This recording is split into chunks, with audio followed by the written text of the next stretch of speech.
सलाम, आदाब, नमस्कार दोस्तों। आप देख रहे हैं विजिलेंस टीवी।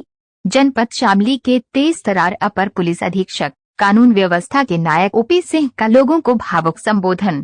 आपको बता दें कि गत रविवार शाम कांवड़ यात्रा को लेकर प्रगति स्कूल कांदला जनपद शामली में जिलाधिकारी रविंद्र सिंह की अध्यक्षता में शांति समिति की बैठक का आयोजन किया गया, जिसमें जिलाधिकारी रविंद्र सिंह, पुलिस अधीक्षक अभिषेक झा, अपर पुलिस अधीक्षक ओपी सिंह, एसडीएम कैराना निकिता शर्मा और सीओ कैराना अमरदीप मौर्य ने सभी संभ्रांत नागरिकों से शांति व्यवस्था बनाए रखने, आपसी भाईचारे, प्रेम और सांप्रदायिक सौहार्द के साथ कांवड़ यात्रा को सकुशल संपन्न कराने की अपील की। प्रगति पब्लिक स्कूल कांदला जनपद शामली में हुई शांति समिति की इस बैठक में जनपद के तेज तर्रार अपर पुलिस अधीक्षक कानून व्यवस्था के नायक ओपी सिंह ने लोगों को भावुक अंदाज में संबोधित करते हुए कहा कि यूं तो क्षेत्र में सभी समुदाय के लोग शांति और आपसी भाईचारे, प्रेम और सांप्रदायिक सौहार्द के साथ रहते आए हैं और हर मुश्किल से मुश्किल हालात में भी इस क्षेत्र से आपसी भाईचारे और सांप्रदायिक सौहार्द का संदेश दूर दूर तक गया है। लेकिन जैसे कि एक अच्छे और मेधावी छात्र से और भी बेहतर करने की अपेक्षा माँ बाप को होती है, उसी तरह आगामी कांवड़ यात्रा को लेकर आप जैसे गंगा जमुनी तहजीब के अच्छे लोगों से और भी बेहतर से बेहतर आपसी भाईचारे, प्रेम और सांप्रदायिक सौहार्द को बनाए रखने की भरपूर उम्मीद है। जिस आपसी भाईचारे, प्रेम और सांप्रदायिक सौहार्द के साथ आप सब लोगों ने बकरीद का त्योहार मनाया, उसी तरह कांवड़ यात्रा को भी प्यार, मोहब्बत और सांप्रदायिक सौहार्द के साथ मनाएं। लेकिन कुछ असामाजिक तत्व और बाहरी लोग हमारे अंदर घुसपैठ कर हमारे भाईचारे और आपसी प्रेम सौहार्द में संध लगाने की कोशिश में लगे रहते हैं और इस तरह के घिनौने लोग अपनी नापाक और नाकाम कोशिशों से हमारे अंदर गलत विचारों को प्रवेश कर बहला फुसला कर आपसी रंजिश पैदा कर देते हैं, जिससे कि एक भाई दूसरे भाई को शक व आशंका की निगाह से देखना शुरू कर देता है और यूं आपस में नफरत पैदा होने लगती है और आपस की दूरियां बढ़ने लगती हैं। एएसपी ओपी सिंह ने कहा कि ऐसे लोगों से सावधान रहने की जरूरत है। जब ऐसी स्थिति पैदा होती है तो ये ऐसी क्षति होती है जिसको सुधारने में वर्षों लग जाते हैं। शांति की उम्मीद लिए हुए अपनी इतिहास की गौरवमयी विरासत को कायम करने का प्रण के साथ आप सब लोग जो यहाँ उपस्थित हुए हैं, एक बार मैं पुलिस और प्रशासन के तरीके से अपने डीएम साहब की तरफ से और अपने कप्तान साहब की तरफ से सर्वप्रथम तो आपका हार्दिक अभिनंदन करते हैं। जैसा अभी हमारे पूर्व के कुछ वक्ता साथियों द्वारा ये बताया गया कि जब भी कोई त्योहार आता है या इस तरीके की शांति समिति की बैठक हम करते हैं, एक चीज और आप सभी लोगों ने कॉमन रूप से कहा कि यहाँ न पहले कभी कोई प्रॉब्लम थी, न आगे कभी किसी से कोई शिकायत नहीं। कुछ समस्याएं भी आई, कुछ बिजली की थी, कुछ सड़क की थी, कुछ साफ सफाई की थी। ये सब ऐसी समस्याएं हैं जिसका निराकरण हम आगे पीछे कर ही लेते हैं। लेकिन अगर हमारा जो इतिहास, हमारी जो संस्कृति, आपसी भाईचारा, आपसी प्रेम, सांप्रदायिक सौहार्द, इसमें अगर किसी ने खलल डाल दी, कोई अपने कुत्सित इरादों में कामयाब हो गया और हमारे दिलों में खटास आ गई, तो ये एक ऐसी अपूरणीय क्षति होगी जिसको हम दूर करने के लिए शायद बहुत प्रयास करेंगे, तब जाकर के फिर स्थापित हो पाएंगे। आप सभी लोग सहमत होंगे, परिवार के सारे सदस्य एक साथ रहते हैं, सब कुछ ठीक चल रहा है, सब कुछ ठीक चल रहा है, कहीं कोई समस्या नहीं।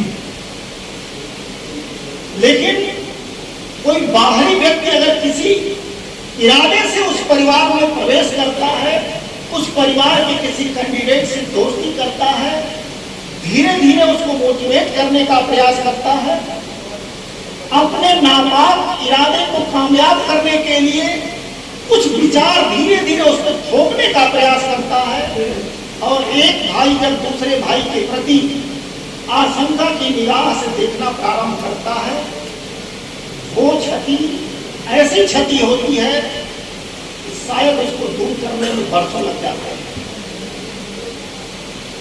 आप सभी लोगों ने बताया, न यहाँ ईद में कोई प्रॉब्लम थी, न यहाँ कोई दिवाली में प्रॉब्लम थी, न यहाँ कोई बकरीद में समस्या आई, न आगामी कांवड़ माह के दौरान कोई समस्या आने वाली है।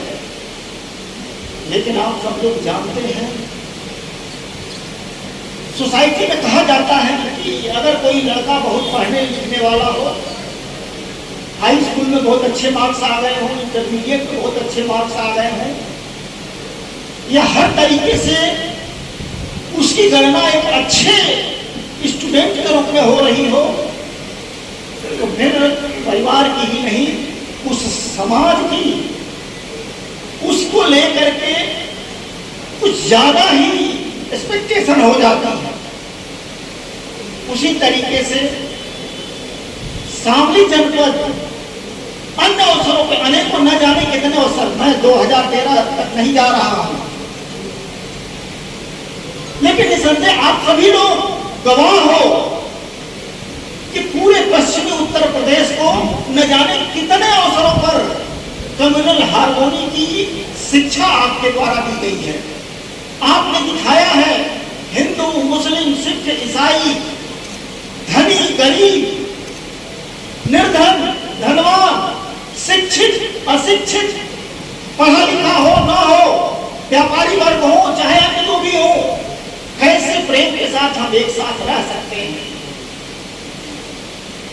सवाल आज के दिन में है अपने इसी विचारधारा को कायम रखने की, अपने अंदर के इसी जज्बे को कायम रखने की।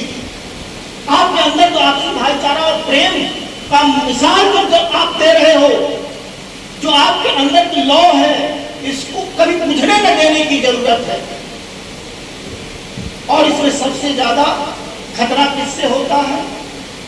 बाहरी तत्वों से, अफवाहों से। कोई चीज आई, उस पर न कोई चिंतन किए, न मनन किए, उसको एक्सेप्ट कर लिए और उसके पीछे दौड़ना शुरू कर दिए। खतरा बस वहीं से प्रारंभ होता है। आप सबसे गुजारिश बस वही है कि उन खतरों को लेकर के आप पहले से डंडा लेके खड़ा रहिए। पुलिस प्रशासन तो बात की चीज है, आप ये डंडा लेके खड़ा रहिए, खबरदार, ये कांधला का कंधा है, किसी और को हम नहीं देंगे राजनीति करने के लिए। आपको समझना होगा। अब एक उदाहरण के तौर पर मैं बात कर रहा हूं। सपोज करिए अभी हमारे मुसलमान भाइयों द्वारा खुशियों का त्योहार, प्रेम और आपसी भाईचारे का त्योहार, बकरीद का त्योहार आपसी भाईचारे और प्रेम के माहौल में मनाया। धार्मिक रूप से उन्होंने अपने घरों के अंदर जो भी धार्मिक रीति रिवाज के तरीके से उन्होंने कुर्बानी की, जो उनकी परंपरा है उन्होंने किया, अपने समाज के विकास के लिए, स्वयं के विकास के लिए, अपने देश के विकास के लिए, अपने रीति रिवाज के तरीके से उन्होंने इबादत की। बार बार आप सब जानते भी हो, आपको बताया भी गया कि आपने जो भी कुर्बानियां दी, उस कुर्बानियों को एक प्रॉपर तरीके से ढक करके उसको जमींदोज करना है, उसको किसी गड्ढे के अंदर ले जाकर के दफनाना है। कारण दो है, एक तो ये है कि खुले में रहे, बदबू करे, कीड़े पड़े, तरह तरह की बीमारियां पैदा हो, और वो जब बीमारी पैदा करेगी तो उस वक्त न कोई मजहब देखेगी, न कोई धर्म देखेगा, न कोई जाति देखेगा, न कोई धनी गरीब देखेगा। बताने की आवश्यकता नहीं है, विगत सालों में भी ज्यादा दिन नहीं हुए, कोरोना की भयावहता हम सभी लोग बखूबी अभी भी महसूस कर सकते हैं। इस स्थिति में बार बार चूंकि अपील इसी कारण से वो हो रहा था कि कोई बीमारी न फैलने पाए। हमने कुर्बानी इसलिए दी कि देश में अमन चैन कायम रहे, कोरोना जैसी भयंकर बीमारी ना आने पाए दोबारा। तो ये साफ सफाई के उद्देश्य थे। हमने कहा, आप सभी लोगों ने स्वयं अपने आप से कहा, सोसाइटी में आप सब लोगों ने अपील की, वो अपशिष्ट पदार्थ है, किसी भी स्थिति में बाहर नहीं होना चाहिए। नंबर 2, डायरेक्ट समझ लीजिए, इनडायरेक्ट समझ लीजिए, एक और भी महत्वपूर्ण कारण उसके पीछे है। हम इंसान हैं, उसको ले जाकर के थोड़ी लापरवाही से उस अपशिष्ट पदार्थ को, जहां कूड़ा पड़ा हुआ है, कूड़े के पास सोचा एक ये भी कूड़ा सही, वही रख दो। नगर पालिका के जो सफाई कर्मी या बाकी लोग आएंगे, ये उनकी जिम्मेदारी है, वो सफाई करेंगे या ले जाकर जहां दफन करना होगा दफन करेंगे। आपने कूड़ा समझ के कूड़ा पे एक विशिष्ट प्रकार का कूड़ा रख दिया। सफाई कर्मी, नगर पालिका के कर्मी, उनको सवेरे आना है सफाई करने के लिए। इस बीच में जिसके पास दिमाग नहीं है, जिसको हम सब लोग जानवर कहते हैं, पशु कहते हैं, किसी भी प्रकार के हो सकते हैं, उसकी जो खाद्य सामग्री है वो गया, कुछ खाया, कुछ उठा के चल दिया, उठा के चला, उसको नहीं पता कि ये हिंदू की इबादत गाह है, ये मुस्लिम की इबादत गाह है, यहाँ हमारे चर्च में लोग आकर के इबादत करते हैं, उसको कुछ भी नहीं पता। जहां उसका मन भर गया वहां छोड़ दिया, छोड़ के वो चला गया। जगह जगह सीसीटीवी तो है नहीं, ये क्लियर हो पाए कि नहीं ये किसी जानवर ने अपने तरीके से, चूंकि उसकी आदत है, उसने कर दिया। अब हम क्या करेंगे? हमने देखा है, ये तो हमारे मस्जिद के सामने, ये तो गजब हो गया। अरे ये तो हमारे इबादत का, हमारे मंदिर भगवान अपवित्र हो गए, ये क्या गजब हो गया। उस स्थिति में जैसा मैंने पहले ही बताया, कुछ लोग जो समाज में मुझे लगता है शायद 0.5% होंगे, जो समय समय पर इस तरीके के जो अवसर होते हैं उसको भुनाने का प्रयास करते हैं, वो अपनी एक अलग दिशा देने का प्रयास करते हैं। आप सबको उससे अलर्ट रहना है। एक तो हमारी गतिविधियां, हमारी जो भी चीजें, शासन प्रशासन की मंशा, शासन प्रशासन जो आपके भाईचारा, आपसी प्रेम के लिए कह रहा है, उसको फॉलो करने की जरूरत है। ये जरूर हम देखें कि जिसको हम सामान्य एक कूड़ा की चीज समझ रहे हैं, इनडायरेक्ट उससे क्या हो सकता है, आपसी भाईचारा, आपसी सौहार्द बिगड़ सकता है। तो एक तो ये सोचने की जरूरत है। नंबर 2, अगर हम एक साथ एक दूसरे के सुख दुख में शरीक होते रहे हैं, जब कोई त्योहार का अवसर नहीं रहता, जब कोई कांवड़ का महीना नहीं रहता, वही रामू चाचा, वही रहीम काका एक दूसरे के सुख दुख में एक दूसरे के घरों में आते जाते रहते, एक दूसरे के साथ बैठ करके अपना दुख दर्द बांटते रहते हैं, तो क्या